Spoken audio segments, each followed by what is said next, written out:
हरे कृष्णा। सभी भक्तों का स्वागत है आज की चैतन्य चरितामृत क्लास में। आज भगवत गीता पे क्लास नहीं हो रही है। ठीक है। हाँ।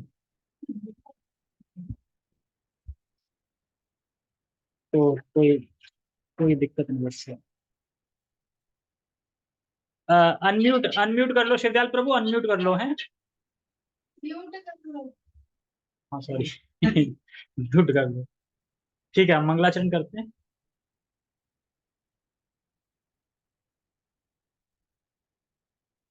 ओम अज्ञानतिमिरान्धस्य ज्ञानञ्जनशलाकया चक्षुरुन्मीलितं येन तस्मै श्रीगुरुवे नमः। श्रीचैतन्यमनोभीष्टं स्थापितं येन भूतले स्वयं रूपः कदा मह्यं ददाति सपदान्तिकम्।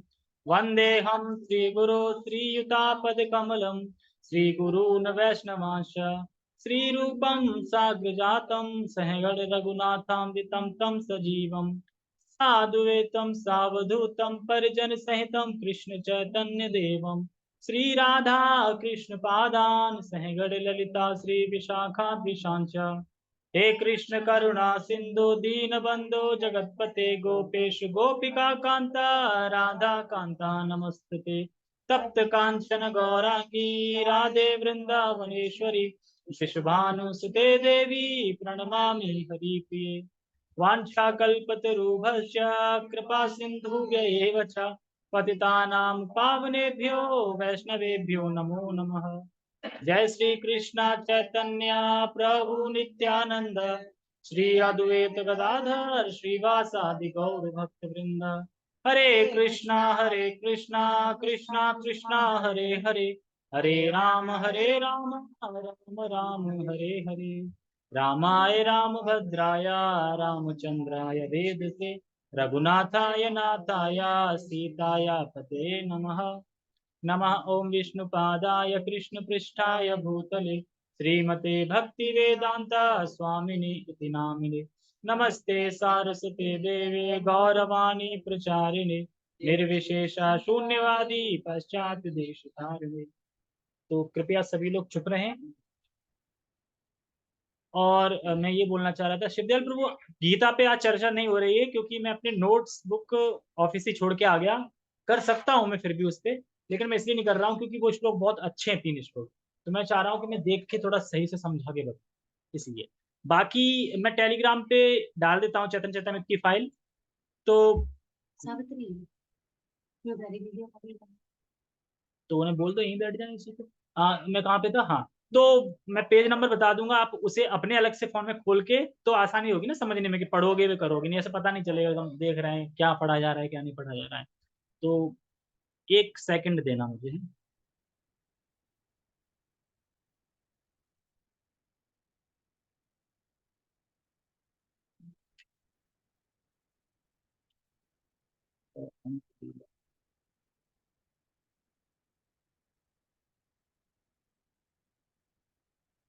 अरे हाँ यार, श्रीदास को भी डाउनलोड भी कहाँ से करेंगे, नेट ही नहीं चल रहा उनका।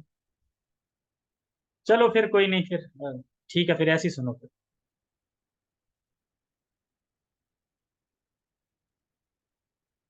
ठीक है, इस लोग दिखाई दे रहा है सबको? नहीं दिखाई दे रहा? तो हमने इस पे क्या चर्चा करी थी पिछले संडे, कौन बताएगा? चैतन्य चरितमृत पे। माया देवी पे तो काफी पीछे से चल रही है, माया देवी आ गई लास्ट श्लोक में, क्या बताया जाए? जस्ट इससे पीछे 255 नंबर श्लोक। लगाओ दिमाग।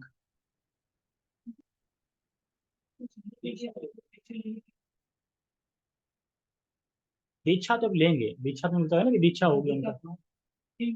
इससे पहले बात हुई थी कि जो ये पवित्र नदी जो बह रही है, इसमें जो नहीं स्नान करता है या नहीं नहाता है, जो पवित्र जो लहर बह रही है जो चैतन्य महाप्रभु ने प्रदान करी है, तो लाउड स्पीकर भी कर सकते हैं। तो तो उसमें जो नहीं नहाता है मतलब तो वो मतलब उसकी किस्मत बहुत बेकार है, और ऐसा व्यक्ति करोड़ों कल्पों तक मुक्त नहीं हो पाएगा, बताया था। फिर व्याख्या करी गई थी कि एक कल्प कितने टाइम का होता है, तो करोड़ों कल्पों तक वो फंसा रहेगा। ठीक है, तो ये हमने चर्चा करी थी। अरे उसमें हमने चर्चा नहीं करी थी कि 74 चतुर्युग होते हैं, 74 चतुर्युग होते हैं, 14 मनु होते हैं, एक दिन होता है, उसको एक कल्प कहते हैं।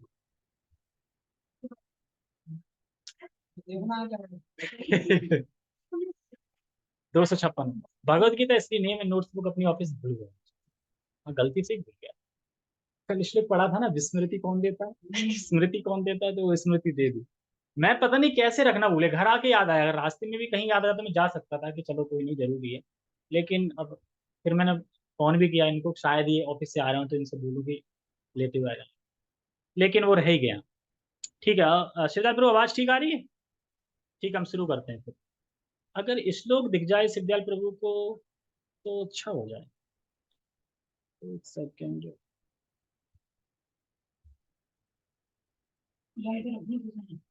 हाँ, देखो, रख सकते हैं कैसे? पीछे का कैमरा खोल रखा है ना, पकड़े रहो ऐसे। ठीक है,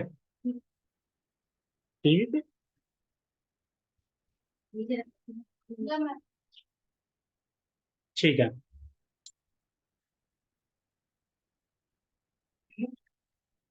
दिख रहा है, ठीक है। हम शुरू करते हैं। जय जय श्री चैतन्य, जय नित्यानंदा, जय द्वैत चंद्र, जय गौर भक्त वृंदा। जय जय श्री चैतन्य, जय नित्यानंदा, जय द्वैत चंद्र, जय गौर भक्त वृंदा। इधर दिखाओ, मैं एक जुगाड़ कर दिखाओ, इधर इधर दिखाओ, इधर देखो। बोलो मत, बोलो हरे मत, कृष्णा। बोलो मत। उसमें तो उल्टा दिखाएंगे। अच्छा, उल्टा दिखाई दे रहा है।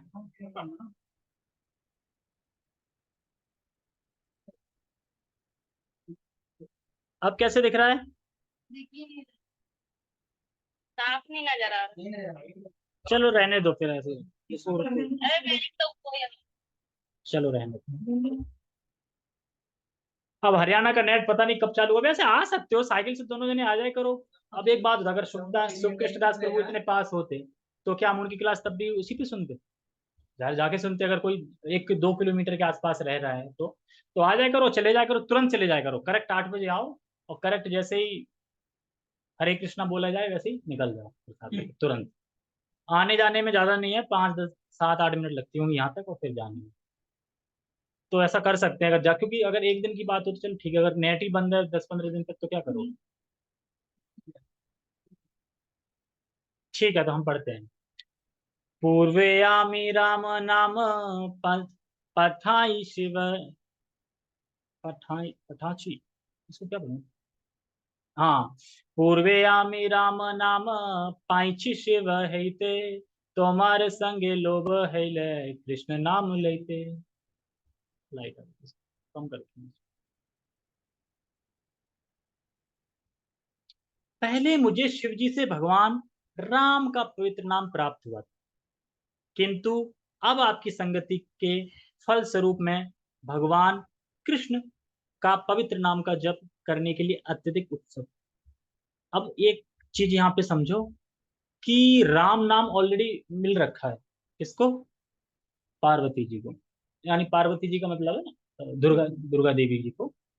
फिर भी वो संतुष्ट नहीं हो पा रही हैं, क्योंकि मैंने पहले बताया था, राम का जो नाम है वो क्या देता है? मुक्ति प्राप्त करा सकता है, मुक्ति प्राप्त कराता है, वैकुंठ धाम साकेत धाम पहुंच सकता है। लेकिन जो आनंद है, आनंद, आनंद मतलब, आनंद से कहने का मतलब है जी कि जो जो रस है ना, माधुर्य भाव में जो रस प्राप्त करना है, वो सिर्फ हरे कृष्ण महामंत्र ही प्राप्त करा सकता है, यानी गोलोक वृंदावन धाम। राम का नाम आनंद देता है, लेकिन ये जो आनंद देगा, मुक्ति भी है, ठीक है, लेकिन कृष्ण का नाम एक अलग ही रस है, वो है माधुर्य रस।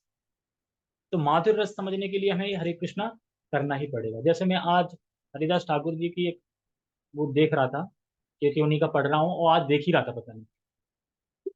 तो वो मुस्लिम परिवार से थे, सबको पता होगा, और फिर हिंदू बन गए थे, तो वहां पे जो मुस्लिम था, तो जो मुस्लिम जो राजा था मतलब वहां का, वो तो ठीक था, लेकिन उसका जो नौकर चाकर होते ना, चापलूस, वो उसे भड़का भड़का भड़का भड़का के उन्होंने, हाँ ये कैसे, ये तो सबको हरिनाम दे देगा, अपनी सत्ता खत्म हो जाएगी, सब में ये करवा देगा, सब हरिनाम ले लेंगे तो सब मुस्लिम हिंदू बन जाएंगे। इस तरह से उन्होंने भ्रांत धारणा पैदा कर दी। जबकि वो क्या बता रहे थे, ना हम हिंदू हैं ना मुस्लिम है, हम सब कौन है, आत्मा है, और आत्मा का कर्तव्य क्या है, परमात्मा की सेवा करना और परम धाम पहुंचना। तो किस तरीके से उसने 22 बाजारों में कोड़े पड़वाने का आदेश दे दिया, और उसके बाद भी सब लोग विनती कर रहे हैं वहां गांव के कि हे हरिदास ठाकुर, हम देख नहीं पा रहे हैं कि आपको कोड़े पड़ रहे हैं, प्लीज आप ये हरिनाम छोड़ क्यों नहीं देते, त्याग क्यों नहीं देते? क्योंकि राजा ने बोला था या तो ये हरिनाम त्याग दे तो छोड़ देना, और हरिनाम जब तक त्यागेगा नहीं तब तक भले इसके प्राण निकल जाए, मारते रहना। अब हरिनाम छोड़ नहीं रहे, जो मिल रहा वो उसे प्रार्थना करता है कि आप छोड़ दो, आप छोड़ दो। तो कह रहा है अगर मैं हरिनाम छोड़ दूंगा, कल को कोई और आ जाएगा कि आप इसको स्वीकार मत करो, ये भगवान इसको स्वीकार करो, तो फिर मैं उसको छोड़ दूं, मैं कब कब तक छोड़ता रहूंगा? तो उसके बाद फिर पता चलता है कि जितने कोड़े पड़ रहे थे एक भी कोड़े का निशान नहीं आया। और ये देख के राजा मतलब जो था वो चकित रह गया ऐसे। उसने फिर घोषणा करवा दी कि जो मार रहे थे ना कोड़े, क्या बोलते हैं उनको, कोड़े जो मारने वालों को कुछ बोलते हैं, सैनिक नहीं, कुछ और नाम था उनका, कुछ हिंदी में अब याद नहीं आ रहा, सैनिक ही समझ लो। तो उनके उनको और उनके घर वालों को जला दो, अगर वो मार नहीं पा रहे हैं तो। ये बात जैसे उन्हें पता चलता है वो चिल्लाते चीखते आते हैं, हरिदास ठाकुर आपको तो कुछ नहीं हो रहा है, पर मेरे तो बच्चे हैं, हमारे बच्चे हैं, हमारा सोचो हमारा क्या हुआ। जैसे ठाकुर जी देखते अच्छा मेरे कारण आपको दुख हो, मैं खुद ही अपने प्राण त्याग दूं। और हरे कृष्ण महामंत्र लेके प्राण त्याग देते, त्यागते नहीं एक्चुअली, वो उसमें चले जाते हैं, विकार होते हैं ना उसमें चले जाते हैं कि गहरी निद्रा में। तो उसके बाद उनको फेंक देते हैं कहाँ पे, वो कहते हैं अब इसकी लाश को क्या करें, जला दें, क्या करें, दफना दें? नहीं, अगर इसको दफनाएंगे ना तो इसको ना स्वर्ग क्या बोलते हैं वहां पे मुस्लिम में, जन्नत, जन्नत प्राप्त हो जाएगी, ये मुझे बिल्कुल पसंद नहीं कि इसको जन्नत मिले। तो क्या करें, पानी में फेंक दो। पानी फेंक देते हैं, वो आने तैर के आराम से फिर आ जाते हैं, फिर गांव वाले देते हैं, अरे हरिदास ठाकुर, फिर चल हरिदास ठाकुर की जय हो जय हो, और फिर से पूरे बोलबाला हो जाता है। जब ये बात राजा को पता चलती है कि जिंदा है, तब वो समझ जाते हैं भैया वास्तव में हरिनाम ने रक्षा करी है, यानी मैं गलत था। फिर वो अपने अल्लाह से करते हैं, माफी मांगते हैं कि मुझे माफ कर दो, क्योंकि ये सारा कुछ किसने कराया था, जो चापलूस हो उन्होंने। हम्म, ठीक है। तो जो दुर्गा देवी है वो भी क्या ना चाहती हैं, हरे कृष्ण माम, तो मुझे ये दो। ठीक है, अभी इसमें बताएंगे, आगे देख पढ़ते हैं। हाँ इसमें आ गया, मुक्ति हेतु तारक है राम नाम, कृष्ण नाम पारक है या करे प्रेम गान। हाँ पारक, तारक पारक सुना था, हाँ वही है। तो यही बता रहे हैं इसमें, भगवान राम का पवित्र नाम निश्चय मुक्ति को देने वाला है, किंतु कृष्ण का पवित्र नाम भवसागर को पार कराने वाला तथा अंत में कृष्ण प्रेम प्रदान करने वाला। समझे, कुछ समझे? राम नाम क्या करेगा, मुक्ति प्रदान कर देगा, लेकिन जो प्रेम है ना, प्रेम, वो प्रेम कौन प्रदान करेगा, वो कृष्ण नाम ही करेगा। और एक पवित्र नाम क्या करेगा, भवसागर है, जो इस दुनिया को भवसागर बोलते हैं, इसको पार कराने वाला तथा अंत में कृष्ण प्रेम देने वाला। और हमारे जीवन का परम लक्ष्य क्या है, कृष्ण प्रेम, इसलिए। लेकिन यहाँ ये नहीं कहा जा रहा है कि राम नाम कुछ नहीं, क्योंकि हम ये दोनों ही नाम ले रहे हैं, एक मुक्ति एक प्रेम, एक मुक्ति एक प्रेम, ये दोनों चलते ले रहे हैं, हम दो ही नहीं ले रहे हैं। ठीक है, तात्पर्य, इस श्लोक में अप्रत्यक्ष रूप से हरे कृष्ण महामंत्र के जप की व्याख्या, अप्रत्यक्ष रूप से हरे कृष्ण महामंत्र में कृष्ण हरे कृष्ण, कृष्ण कृष्ण हरे हरे, हरे राम राम राम हरे हरे, कृष्ण तथा राम दोनों के पवित्र नाम आते हैं। हरे मीन्स क्या है, यानी संबोधन, हरा संबोधन मतलब हे श्रीमती राधा रानी, मुझे कृष्ण की सेवा में लगाओ। तो हरे श्री अलादिनी शक्ति हो गई राधा रानी, और राम और कृष्ण ये भगवान के नाम हो, मुख्य नाम। भगवान राम मुक्ति का अवसर प्रदान करते हैं, किंतु केवल मुक्ति लाभ से वास्तविक आध्यात्मिक लाभ नहीं मिल पाता। कभी कभी कोई व्यक्ति भौतिक जगत में मुक्त तो हो जाता है, किंतु यदि उसे कृष्ण के चरण कमलों में शरण नहीं मिलती तो वह पुनः भौतिक जगत में आ गिरता। इसमें कौन सी मुक्ति की बात हो रही है,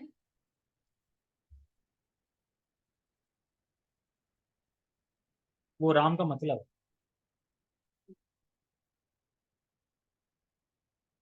ये झगड़ा करना किसने लिखा है? कृष्ण कविराज गोस्वामी। मैंने थोड़ी लिखा, मैं पढ़ रहा हूँ। हाँ, तो राम का नाम आनंद का ही प्रतीक है ना, आनंद का ही तो है ना।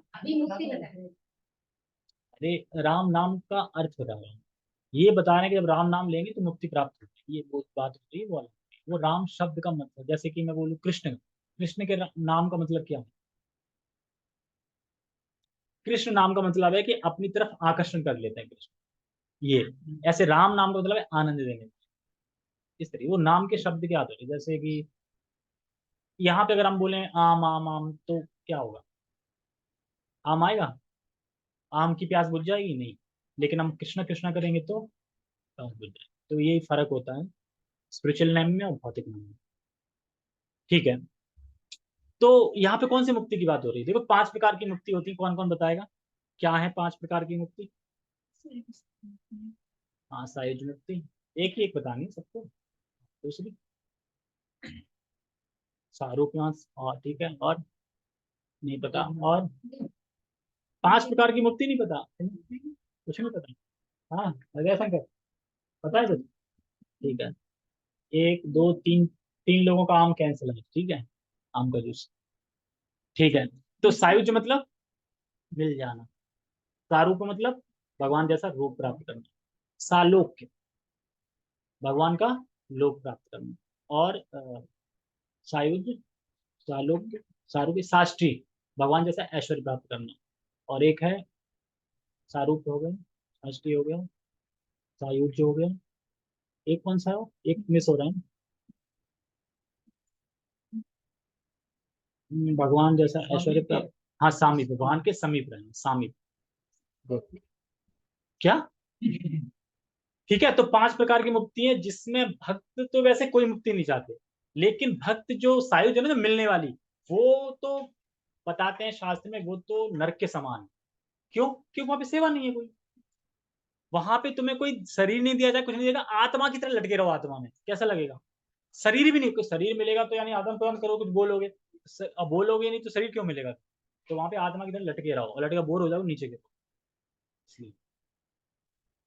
तो ये मुक्ति नहीं चाहते, तो मुक्ति तो उस स्वास्थ्य लाभ की सी अवस्था है जिसमें रोगी ज्वर से मुक्त तो रहता है, किंतु स्वस्थ नहीं रहता, है ना। रोग से मुक्त तो है पर स्वस्थ नहीं रहता। मान लो तुम बीमार से ठीक हो गए, पर स्वस्थ नहीं हो, फिर भी हेल्दी नहीं हो, मतलब ऐसा। यदि वह इस अवस्था में अत्यंत सतर्क नहीं रहता तो पुनः बीमार पड़ सकता। इसी तरह मुक्ति से कृष्ण के चरण कमलों में शरण मिलने जैसा आवेदन नहीं रहता। शास्त्र में कहा गया है, ये अनन्य अरविंदाक्ष विमुक्ति मानिन त्वस त्वस स्तत्वयस्त भावादि विशुद्ध ध्येया आरुह्य कृष्णे क्षीणम आरुह्य कृष्णेन्द्र परम पदम तथा पतन्त्यध्यो नाद धृत्याश्मुद्धिंगः। हे प्रभु, जो लोग अपने आप को मुक्त मानते हैं किंतु जिनमें भक्ति नहीं है, उनकी बुद्धि अशुद्ध है। यद्यपि वे कठिन तपस्या के बल पर मुक्ति की चरम अवस्था को प्राप्त होते हैं, किंतु इस भौतिक संसार में फिर से उनका पतन निश्चित है, क्योंकि वे आपके चरण कमलों की शरण ग्रहण नहीं करते, क्योंकि भगवान के चरणों की प्रेम प्राप्त नहीं किया, भगवान के चरणों की शरण ग्रहण नहीं करी।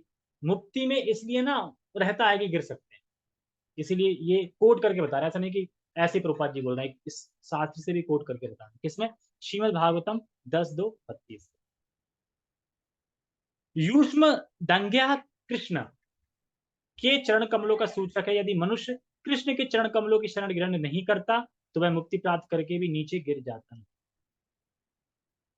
पतंत्य था, पतन हो जाता है, नीचे गिर जाता है। किंतु हरे कृष्ण महामंत्र मुक्ति के साथ कृष्ण के चरण कमलों में भी शरण देता है, समझे, मुक्ति भी देता है। कृष्ण नाम तो सब कुछ दे देगा, तुम जो होता इच्छा होगी। यदि कोई व्यक्ति मुक्ति के बाद कृष्ण के चरण कमलों की शरण ग्रहण करता है तो उसका सुप्त कृष्ण प्रेम विकसित होता है, यही जीवन की सर्वोच्च पूर्णता। कृष्ण नाम देह तुम्ही मोरे कर धन्या, हमारे भसाए अच्छे यही प्रेम बन्या। क्या कह रहे हैं?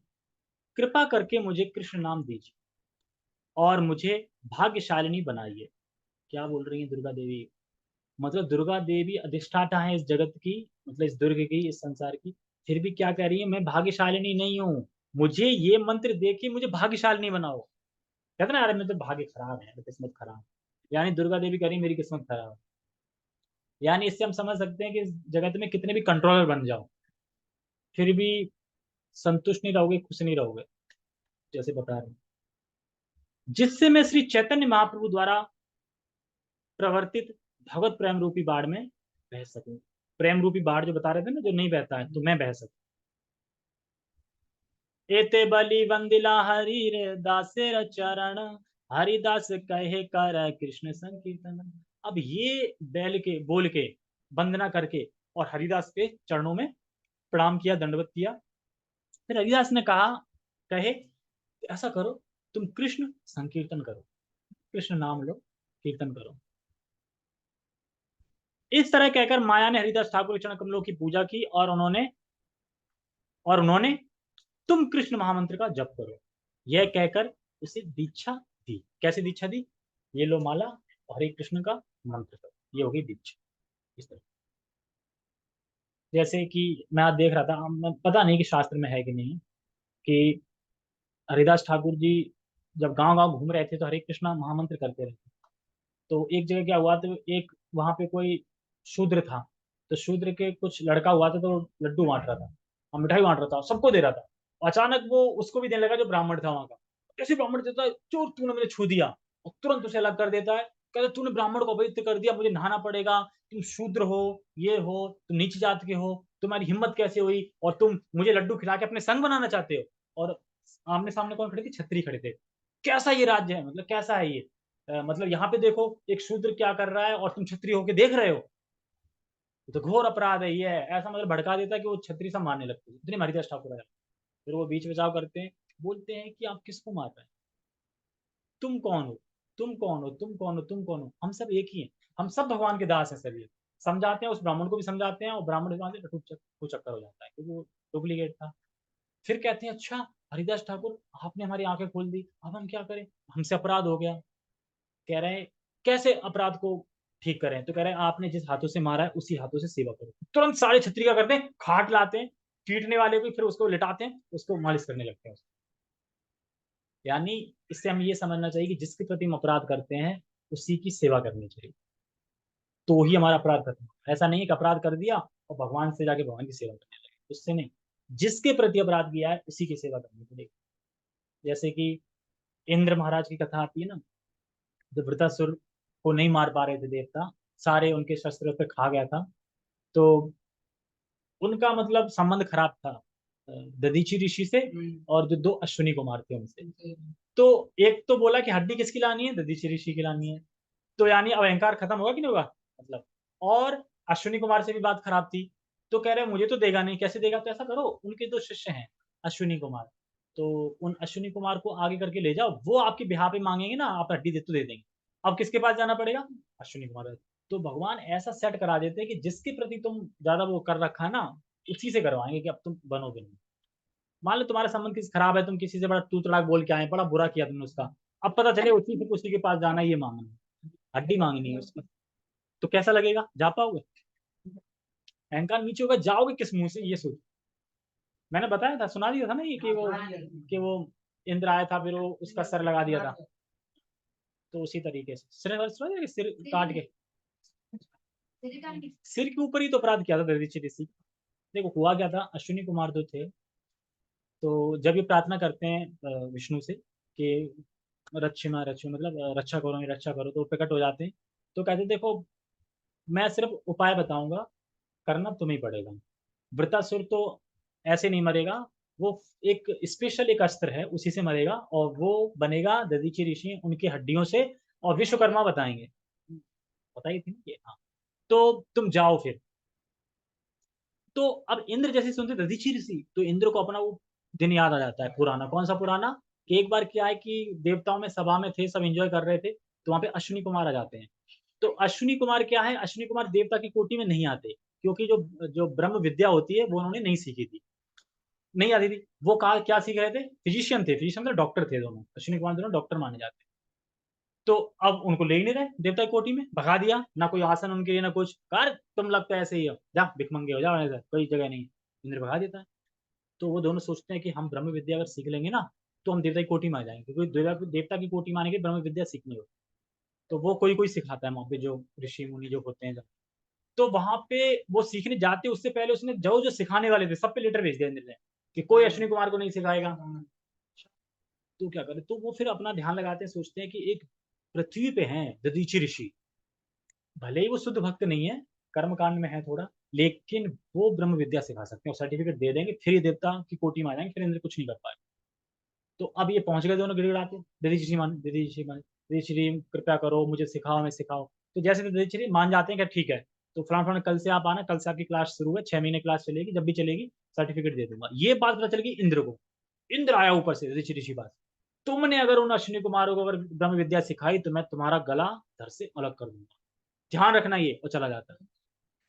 तो उसके बाद अश्विनी कुमार आते हैं, कह रहे अरे, फिर दधीचि जी कहते हैं अश्विनी कुमार से, कहते हैं अरे तुमने देखा अभी भी इंद्र यहाँ से गया, धमकी देके गया है मुझे कि तुम्हारा सर काट दूंगा, लेकिन मैंने तो तुमसे प्रॉमिस कर दिया कि मैं सिखाऊंगा, और मैं अपनी प्रॉमिस तोड़ नहीं सकता। तो अश्विनी कुमार कहते हैं काम कर सकते हैं क्या, इंद्र जब काटेगा गला तब काटेगा, पहले हम ही काट देते हैं आपका गला। हम ही गला, मेरे स्टूडेंट बनोगे, मुझसे विद्या सीखो, मेरे ही गला काटोगे? अरे सुनो तो पहले। तो क्या सुनो, कि हमें फिजिशियन, और आज तक हमें कहीं मौका नहीं मिला किसी की सर्जरी करने, क्योंकि देवता लोगों में कोई आता नहीं, देवता में बीमार नहीं पड़ते, कोई आता है। अब यही मौका है कि हम अपनी कलाकारी दिखाएं। तो वो सारा बताते हैं कि ऐसा करेंगे, हम आपका गला काट के भी रख देते हैं, एकदम बढ़िया रख देंगे, खराब नहीं होगा, और किसी का गला काट के तुम्हारा लगा देंगे, उससे तुम ब्रह्म विद्या सिखा देना हमें, और उसके बाद जब इंद्र आएगा गला काट देगा, हम वापस तुम्हारा गला फिर जोड़ देंगे। कह रहे हैं अच्छा।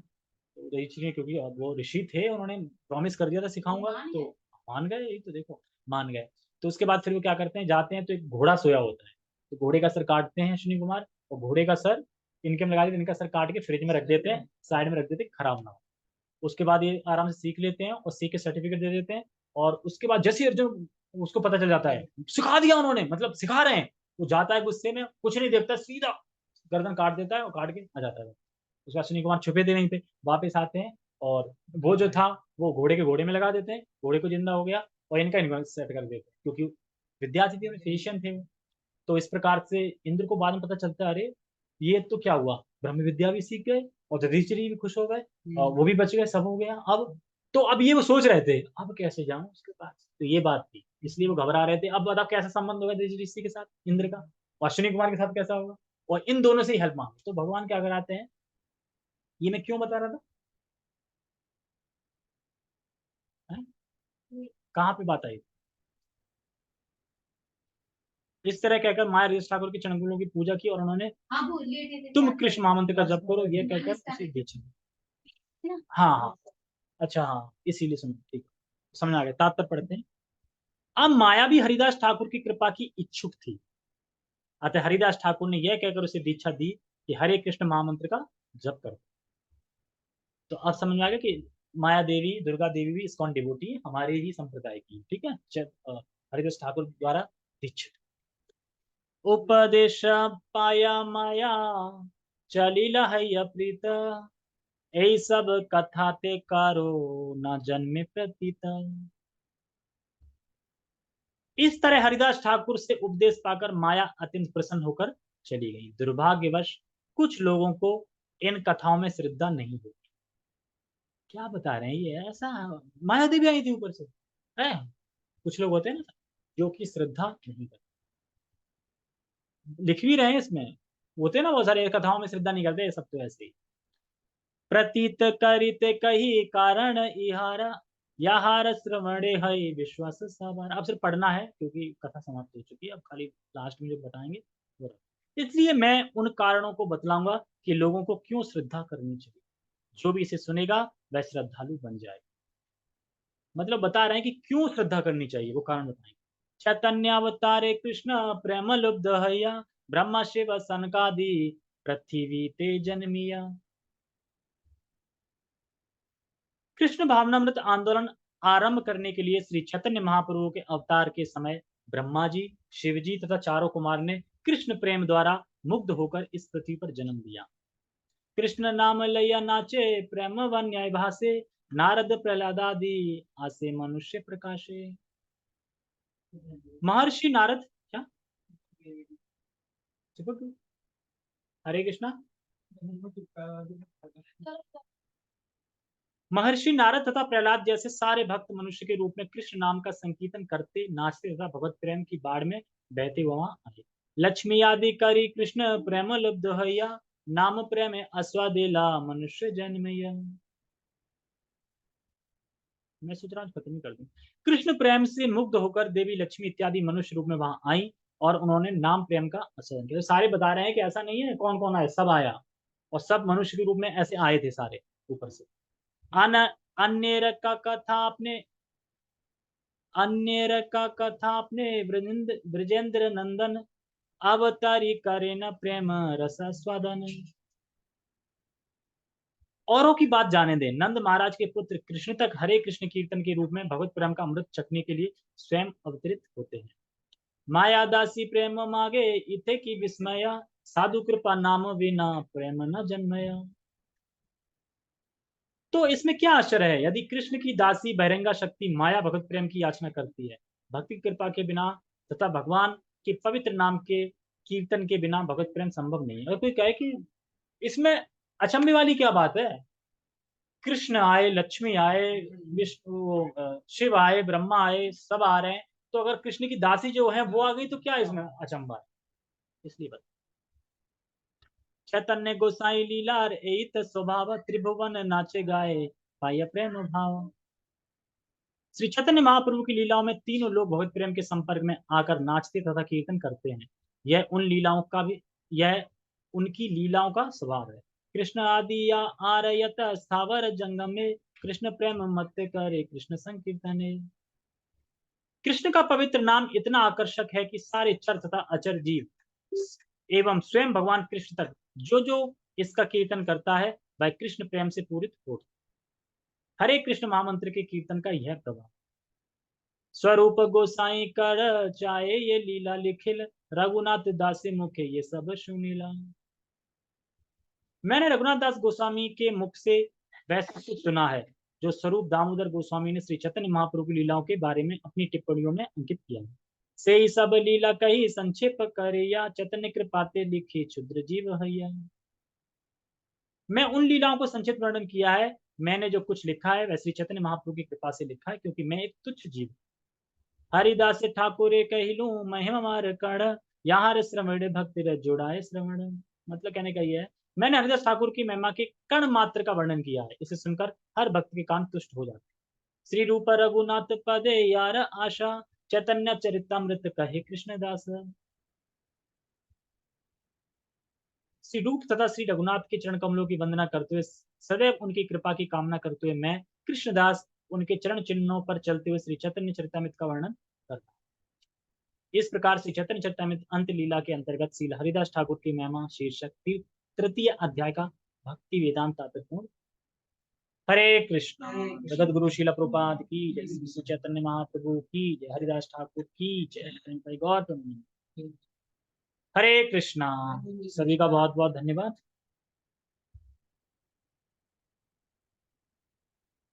ठीक है।